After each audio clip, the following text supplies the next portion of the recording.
Oiê, nós somos a Jade E a Gabriela. e sejam bem-vindas ao Ao Bate-Papo da Essa.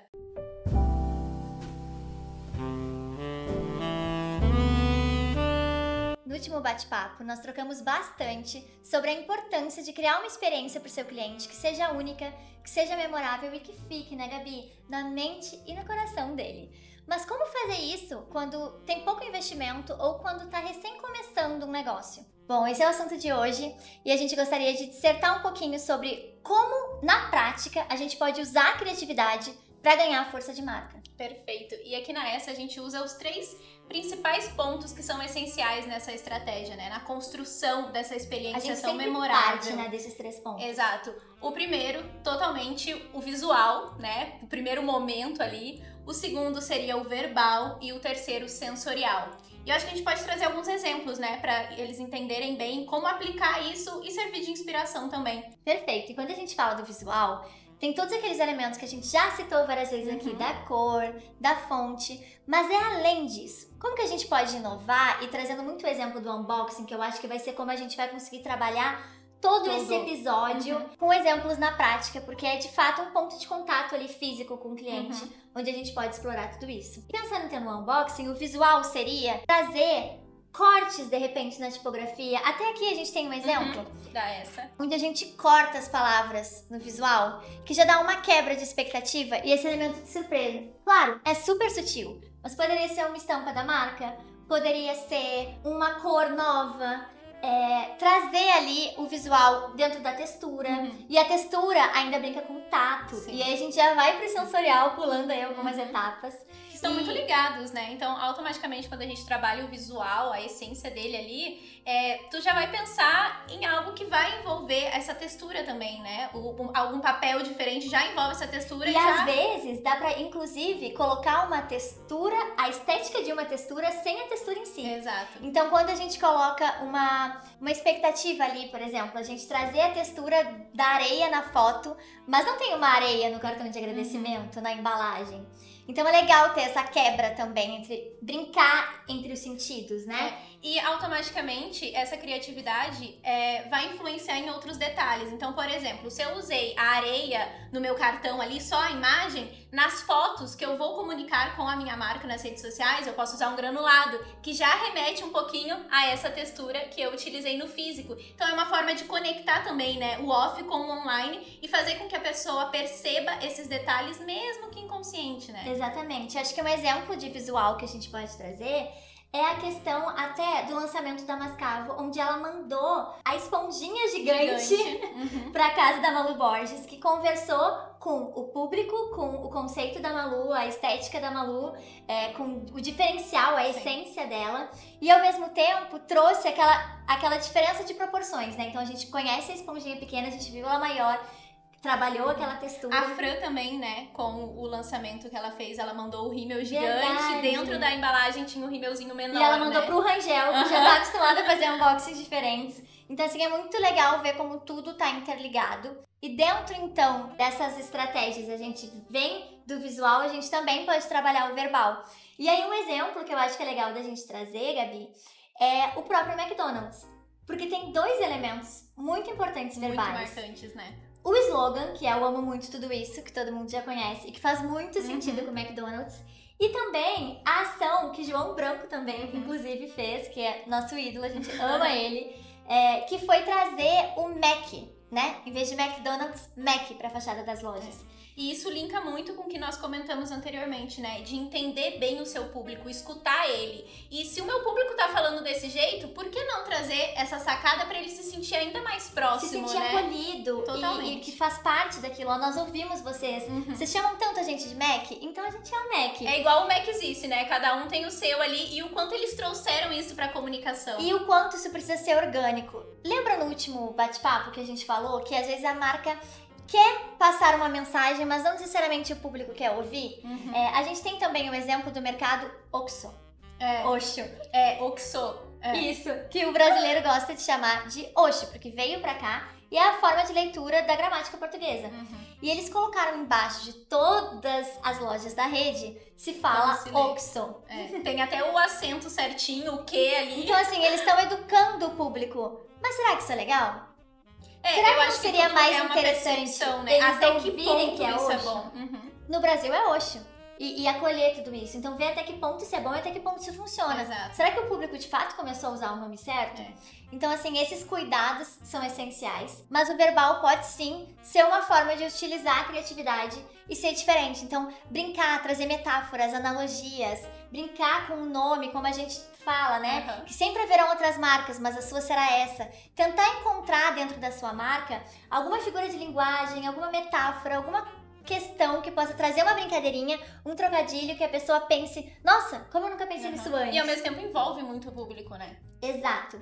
E aí o terceiro ponto que a gente trouxe é o sensorial, óbvio, a gente não Amamos. tem como deixar de falar, porque todo o nosso trabalho dentro da ESSA é totalmente alinhado com o neuromarketing e a gente entende o quanto cada parte do nosso cérebro tem uma recepção diferente sobre aquilo que a gente vê, ouve e tudo mais. E a gente gosta muito de explorar, de fato, vários sentidos, trazer essa mescla de eu sinto uma coisa, mas eu vejo outra, mas a textura é diferente, como essa questão da areia. E aí eu vejo que um exemplo legal do sensorial seria a Melissa. Total, acho que é o primeiro, assim, que vem na cabeça, né? O cheirinho e ao mesmo tempo tu já consegue sentir o gosto ali, inconsciente, né? Tu já consegue imaginar isso. Não existe um sabor, mas o cheiro te remete, Te remete ao ao paladar. sabor, total. Então isso Sem é muito contar o interessante. visual, né? Que, enfim, eles trabalham muito isso, a textura também, e eles trabalham isso muito bem no digital, porque às vezes a gente imagina que a textura é só quando eu consigo sentir mesmo ali, né? Se é algo palpável. Mas tem uma coleção que eles trabalharam com aquele Smash.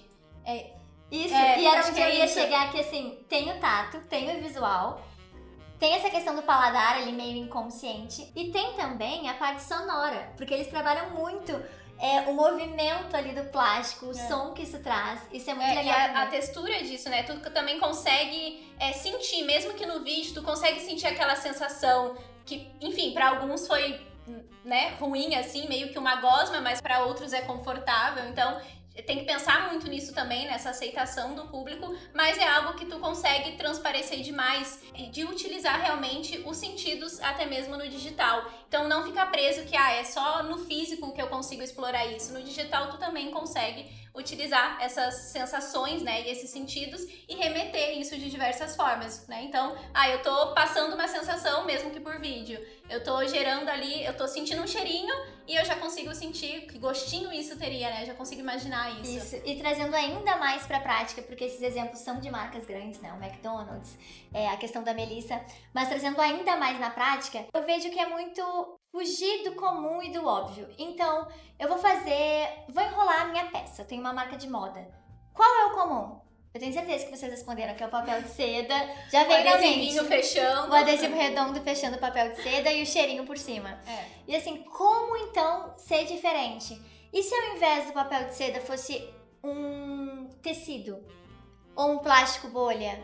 Ou se nesse papel de seda tivesse uma textura? A gente fez para uma das nossas clientes, que é a Cici, um papel de seda todo imitando, né? Trazendo a sensação de um sorvete. A gente vai ter que falar dessa coleção.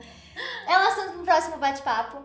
A gente vai trazer elas aqui pra contar. Vamos falar mesmo, né, disso realmente na prática ali com a coleção de verão delas. Mas assim, é realmente pensar, o cartão de agradecimento, geralmente ele vem como? Ele vem um card impresso. Será que ele pode ter um formato diferente? Será que ele pode ter uma textura? Será que ele pode ter uma cor nova, um design novo? Será que ele pode ser algum brinde? Então, se o cartão de agradecimento for um chaveiro, e se o brinde também for algo que se conecte com a coleção, com a campanha ou com a marca em si? Então, sempre tentar pegar aquilo que é comum, que a gente já está acostumado e pensar como que isso pode ser um elemento surpresa para o cliente. Como que ele pode ver e pensar, nossa, eu nunca vi isso antes. E mais do que isso, por que nenhuma marca nunca pensou nisso antes?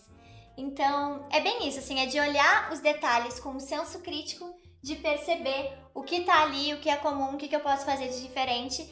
E não só fazer de diferente, mas alinhado com a minha personalidade, com a minha identidade, com a minha marca. Com a essência ali da marca, né? E eu acho que essa ordem é perfeita, assim, pra construção, de realmente entender isso e colocar na prática, né? Então, o primeiro passo, eu tenho uma nova campanha, eu vou pensar aqui totalmente no visual dele, como que vai ser. Automaticamente já vem ideias pro verbal. e depois pro sensorial. Então estão ligados e eu acho que esse passo a passo Total. é algo que facilita muito tu explorar realmente a criatividade, né? Perfeito. E o pré-passo a passo seria o conceito e objetivo. Sim. Então, qual é o objetivo da campanha? E aí, conseguir criar um conceito inicial. Lógico, cada negócio tem um caminho que funciona melhor, porque a mente criativa, o processo criativo, é sempre muito único e ele não implica nenhuma regra. Então, eu posso começar assim, eu posso começar de outra forma, mas na essa, a gente sempre gosta de partir do princípio de qual é o objetivo dessa ação estratégica que a gente está construindo, como a gente quer fortalecer a marca, com quem a gente está falando.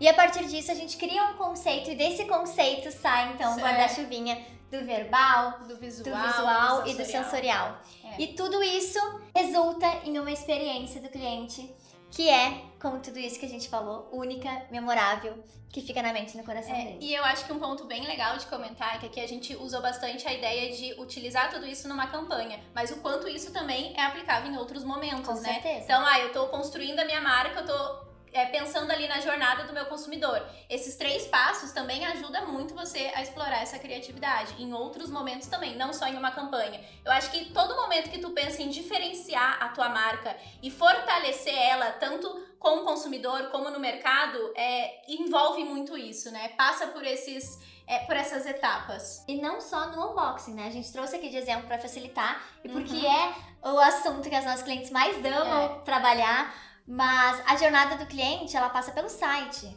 ela passa pelo atendimento no WhatsApp, pelo Instagram, né? Pelas redes sociais. O pós-venda, que é muito importante, praticamente sempre, maioria das vezes esquecido. Então, assim, como que eu posso aprimorar a experiência do cliente de forma criativa? Usar esses 3 pontos dentro do site. Então, explorar o visual do site, o verbal do site. E se eu tiver ali uma ação interativa dentro do site? Porque isso também é um ponto que a gente não trouxe aqui, mas que a gente sempre trabalha, né? Que é a interação com o cliente. Muito. Trazer ele pra dentro da campanha. Sim, em todo o processo, né? Então, nesse momento, antes de chegar ali em pensar no visual, tudo, a gente já coloca o cliente fazendo parte disso, né? Desse processo. Na Cici, usando ela de exemplo novamente, acontece muito isso. Então, desde o comecinho, a gente já sabe o conceito, já sabe o objetivo. Desde então, a gente já envolve o cliente em todo esse passo a passo. Porque depois disso, ele realmente se sente parte daquilo, né? Ele consegue se ver ali. Isso, e aí pensando no site, dá pra ter ali alguma animação interativa, dá pra ter um processo de compra diferente até o carrinho, até o fechamento do carrinho, dá pra ter, às vezes, cupons escondidos pelo site, um caminho... Um caça-tesouro ali. Um caça-tesouro. Enfim, a gente adora inventar essas maluquices. Mas é que é de fato usar a criatividade pra encantar. E esse encantamento é, de novo, ver algo diferente, ver algo que nunca foi feito, ou algo que sempre foi feito igual, ou que foi feito muito bem e melhor do que as outras marcas, que as outras experiências que ele já teve. Acho que é muito olhar para todos esses pontos e não esquecer também do pós-compra. Acho que essa é a mensagem final que a gente pode ter para essa troca, de que além da entrega do seu produto, o que você faz para continuar conversando com o seu cliente? E a partir disso, a criatividade vem justamente em pensar o além do e-mail marketing, o além do venha um cupom para voltar para cá. Como trazer ele de volta? Isso é interessante porque, lógico, a gente pode aqui trazer vários exemplos de clientes nossas, mas eu acho que mais do que isso, quanto mais você questionar a sua marca e como você quer marcar a mente do seu cliente, acho que o caminho vai ser muito mais rico, assim. Muito. E por fim, a gente trouxe várias ideias aqui, mas vale sem dúvidas ressaltar que nem sempre o caminho para essa experiência única e do uso da criatividade é o mais difícil. O mais caro, né, amiga? Ou o mais pomposo, ou que tem mais elementos, ou o maior. Eu acho que realmente é prestar atenção nessa jornada do consumidor e pensar como emocionar ele, como trazer esse efeito uau por meio dessa emoção. E nos detalhes. Exato. E que sendo o branding a construção da percepção do valor que o cliente tem sobre a sua marca, essa percepção ela tem muito mais a ver como ele se sentiu com a sua marca do que aquilo que ele viu ou recebeu. E a gente continua esse assunto no próximo bate-papo, mas dessa vez junto com a Cici. Até lá!